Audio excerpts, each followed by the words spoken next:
Nyonya Tama memikirkan kata-kata Paul sejenak, lalu mengangguk setuju. Kita memang perlu memberi pelajaran yang bagus pada Carla, setidaknya untuk membuat sedikit masalah bagi keluarga Andi. Kalau tidak, Tuan Doni pasti juga akan merasa tidak puas.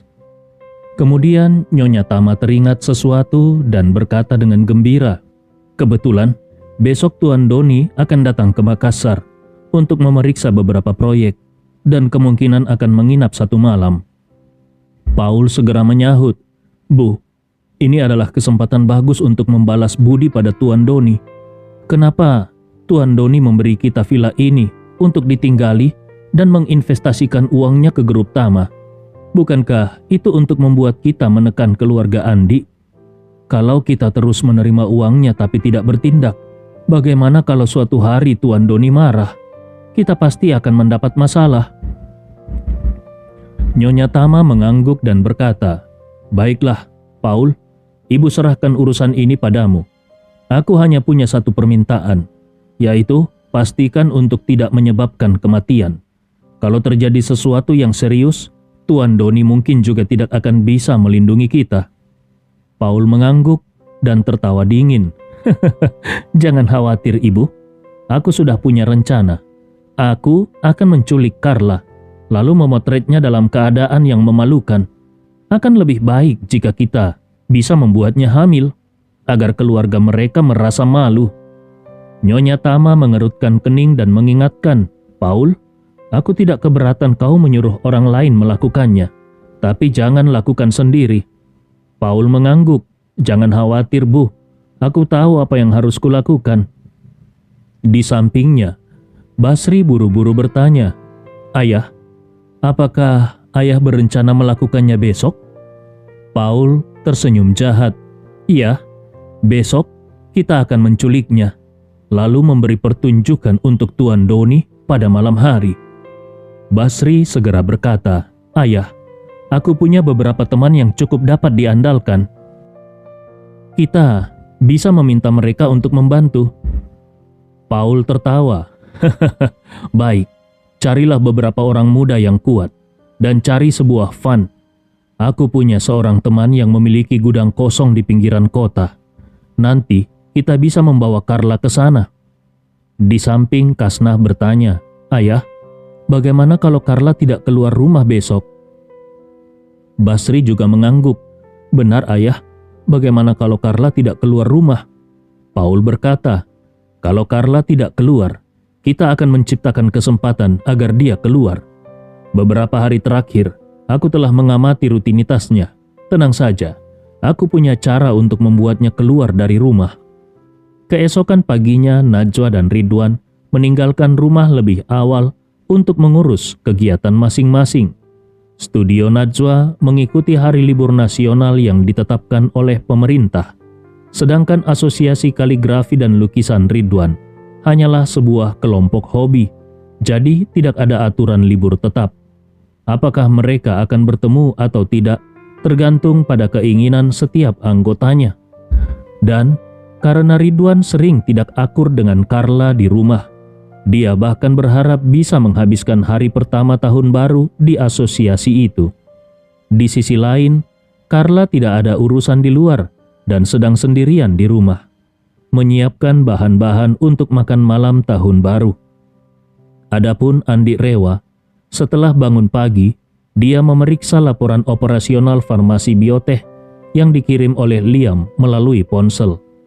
Saat ini, beberapa lini produksi farmasi Asahi di Jepang telah mulai memproduksi puyer Biotech, dan dalam waktu singkat, mereka sudah memiliki stok besar. Andi Rewa berencana untuk meluncurkan puyer Biotech secara nasional di Jepang pada hari pertama tahun baru. Pada saat itu, berbagai saluran televisi utama Jepang juga akan menayangkan iklan puyer Biotech yang dibintangi Mary Calista sebagai model iklan. Sebagai salah satu bintang paling terkenal di Asia, Mary Calista memiliki pengaruh besar di Jepang. Ditambah lagi, efek obat puyer Biotech jauh lebih unggul dari produk sejenis, sehingga Andi yakin puyer Biotech akan menjadi populer di Jepang dengan cepat. Saat Carla di lantai bawah sedang mempersiapkan bahan makanan, bel pintu berbunyi. Dia melangkah keluar ke halaman dan melihat seorang kurir berdiri di luar, lalu membuka pintu. Kurir itu bertanya padanya, "Apakah ini rumah Nyonya Carla?" Carla mengangguk, "Iya, itu aku. Ada apa?" Kurir itu menyerahkan sebuah paket kecil kepadanya dan berkata, "Ini kiriman antar kota untuk Nyonya Carla. Mohon tanda tangani penerimaannya." Carla merasa bingung. Dikirim untukku? Dia jarang belanja online, dan akhir-akhir ini dia juga tidak membeli apapun. Jadi bagaimana bisa ada kiriman antar kota untuknya? Setelah menandatangani penerimaan, dia membuka paket tersebut dengan penuh rasa ingin tahu. Setelah dibuka, dia menemukan bahwa di dalamnya terdapat satu set sampel minyak perawatan tubuh kelas atas. Sedangkan dengan kartu yang sangat indah dan surat cetak lengkap di dalamnya. Dia membuka surat itu dan membaca isinya. "Salam hormat, selamat. Anda telah mendapatkan 1 kali perawatan spa tubuh senilai 2 juta dari Elizabeth Spa. Dengan kartu paket ini, Anda dapat menikmati layanan spa lengkap kapan saja tanpa perlu reservasi." Membaca ini, Carla dengan gembira berkata, "Wow, spa tubuh gratis? Ada kejadian bagus seperti ini juga?" Membayangkan dirinya berbaring di ranjang spa dan menikmati pijatan mewah di salon kecantikan, Carla merasa tidak sabar. Dia berpikir, "Belakangan ini, aku hanya beristirahat di rumah karena kakiku yang cedera. Sudah lama sekali tidak menikmati spa kelas atas.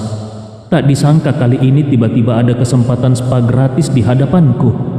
Mungkin saja ini salah kirim. Kalau aku tidak buru-buru pergi, bagaimana kalau mereka mengambilnya kembali? Aku akan rugi besar." Dengan berpikir demikian, Carla segera memasukkan kartu paket itu ke dalam sakunya, lalu berlari ke rumah dengan penuh kegembiraan.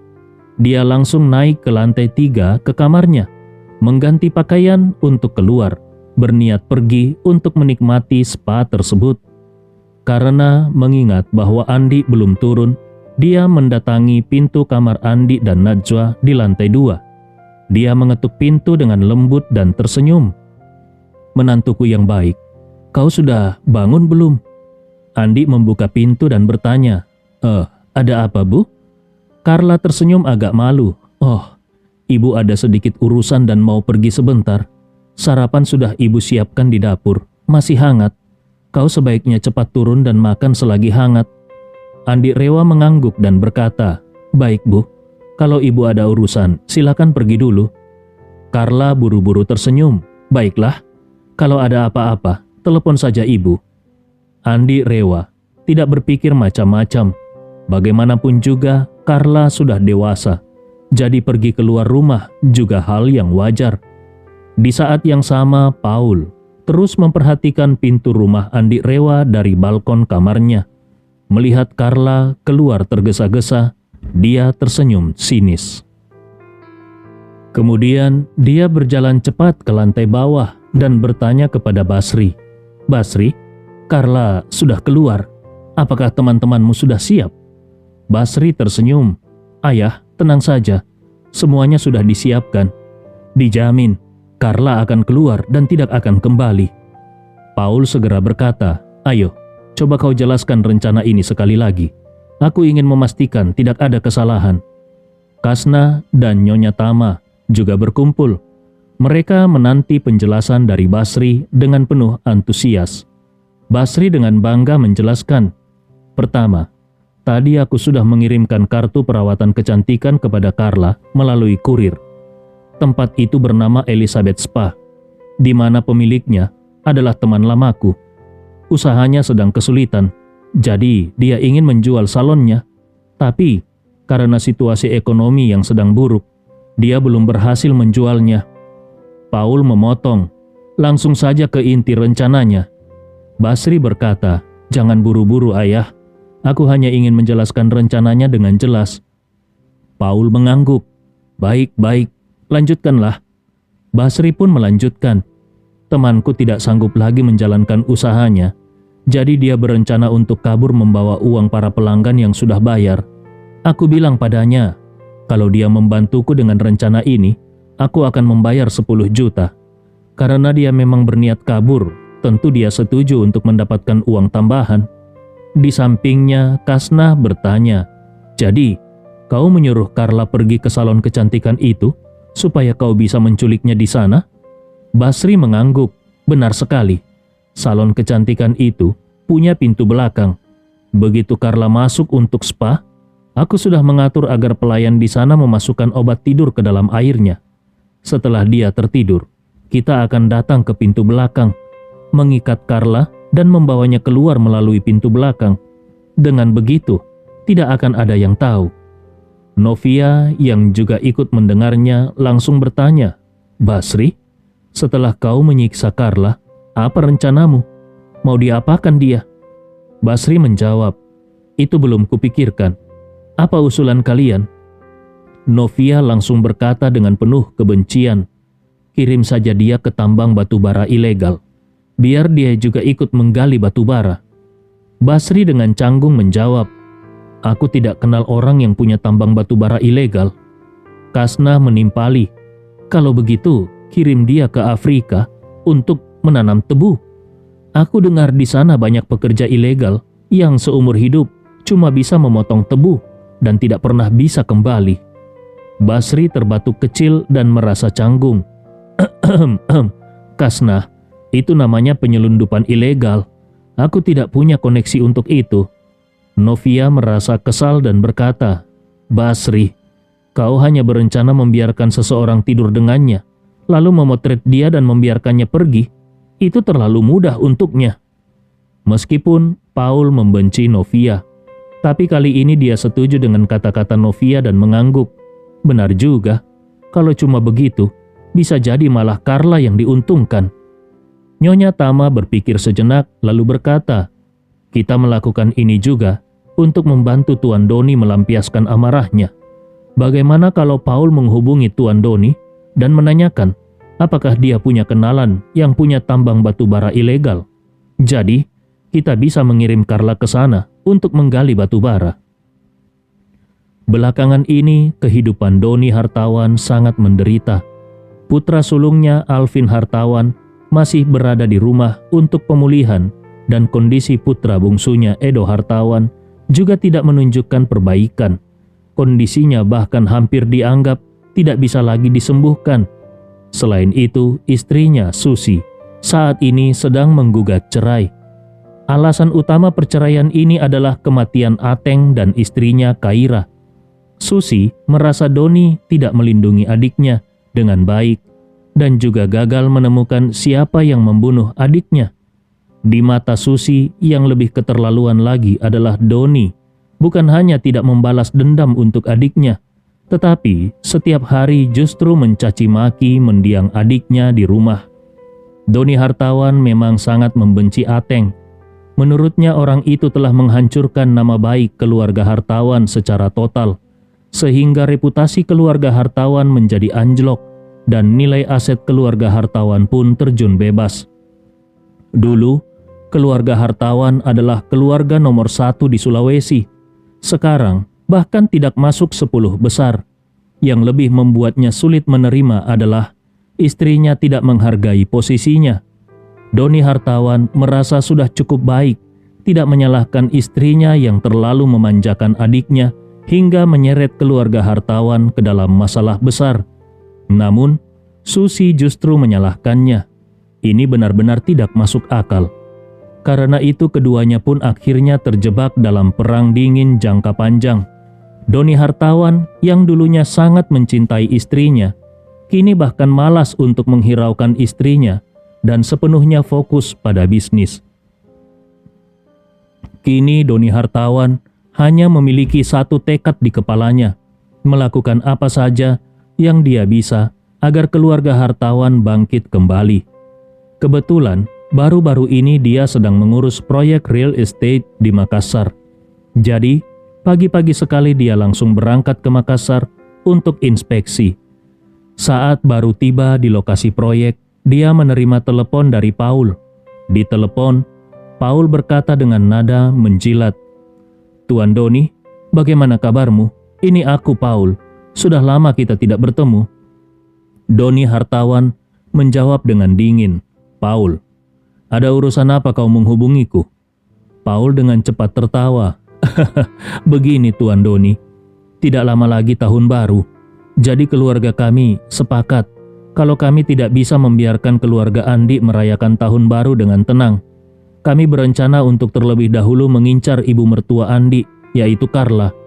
Rencananya adalah menyuruh orang untuk melecehkannya, lalu merekam foto dan video untuk disebarkan di internet. Sehingga keluarga Andi akan sangat malu." Doni Hartawan langsung tertarik. Suaranya naik beberapa tingkat. "Paul, aku tidak salah dengar? Kalian akhirnya berani bertindak melawan Andi?" Paul merasa agak canggung. "Tuan Doni, sebelumnya kami memang tidak menemukan cara yang tepat untuk bertindak, jadi kami belum bergerak. Tapi tenang saja, kali ini kami pasti akan menanganinya dengan rapi." Mendengar ini, Doni Hartawan tertawa. Bagus, bagus. Kalau kalian berhasil melaksanakan ini dengan baik, aku tidak akan mengecewakan kalian." Paul sangat gembira mendengar ini dan buru-buru menambahkan, "Ngomong-ngomong, Tuan Doni, aku juga menelpon untuk bertanya, apakah kau mengenal pemilik tambang batu bara ilegal? Kalau kau punya kenalan, itu akan sangat bagus. Begitu kami berhasil menangkap Carla, kami akan langsung mengirimnya ke tambang itu." Doni Hartawan berpikir sejenak, lalu berkata, "Aku memang tidak mengenal orang yang mengelola tambang ilegal." Namun tiba-tiba dia teringat sesuatu dan tersenyum. "Tapi, aku punya teman lama yang memiliki pabrik batu bata. Bekerja di pabrik batu bata tidak kalah beratnya dengan tambang batu bara ilegal. Kita bisa mengirim ibu mertua Andi ke sana sebagai pekerja paksa." Paul langsung tertawa senang. "Wah, Tuan Doni, ini benar-benar kabar bagus. Wanita serendah Carla memang pantas dikirim ke pabrik batu bata seperti itu." Kemudian dia dengan cepat bertanya lagi, "Tuan Doni, kalau begitu, apakah kau bisa memberikan alamat temanmu itu? Setelah kami menangkap Carla dan mengatur rencana sesuai kesepakatan, kami akan langsung mengirimnya ke sana." Doni Hartawan tertawa sinis. "Jangan buru-buru. Aku juga punya dendam besar dengan Andi. Kebetulan, aku baru saja tiba di Makassar. Jadi aku tidak ingin melewatkan acara seru seperti ini. Tangkap Carla dulu, lalu beri aku alamatnya. Aku akan datang dan melihatnya secara langsung." Paul dengan cepat menyetujui. "Baik Tuan Doni, kami akan memastikan semuanya berjalan dengan lancar. Nanti, kami akan memberi kabar kepadamu untuk datang dan menyaksikannya." Doni Hartawan mengangguk. "Baiklah, aku ada urusan lain sekarang. Hubungi lagi aku setelah semuanya siap." Paul mengangguk sopan. "Baik, Tuan Doni." Setelah menutup telepon, dengan penuh semangat, Paul langsung memberitahu keluarganya. Tuan Doni mengatakan, dia punya seorang teman yang memiliki pabrik batu bata. Setelah kita menangkap Carla dan menyiksanya sesuai rencana, kita bisa langsung mengirimnya ke sana dan membuatnya bekerja paksa seumur hidupnya di pabrik batu bata. Novia yang mendengarnya langsung merasa iri dan kesal.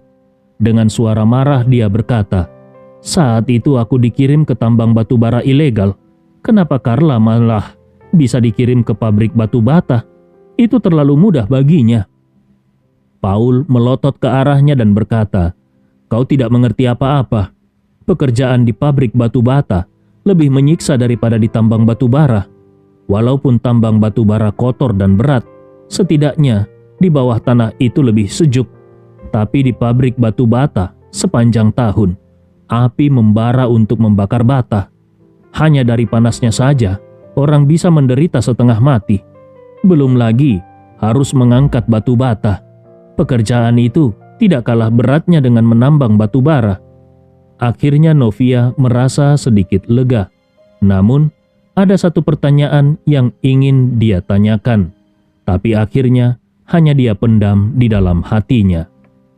Dalam pikirannya, dia bergumam, "Akan sangat bagus kalau Carla bisa bertemu dengan mandor yang tidak senonoh di pabrik batu bata.